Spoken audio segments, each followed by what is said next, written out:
हमारी हो छत्तीसगढ़ी लोकगीत लोक संगीत देखे और सुने पर हमारे चैनल लकी स्टूडियो सलोनी ला सब्सक्राइब करो, वीडियो ला लाइक करो, शेयर करो। धन्यवाद।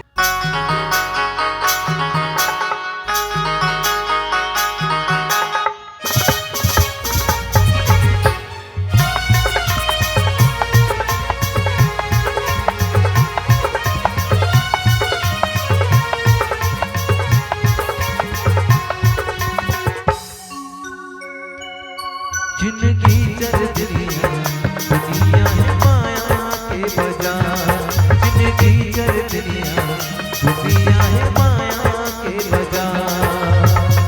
छन कर गरब मानते, छन कर गरब मानते, छन कर गरब मानते। जिंदगी जरदरिया दुनिया है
दुनिया है माया के बाजार।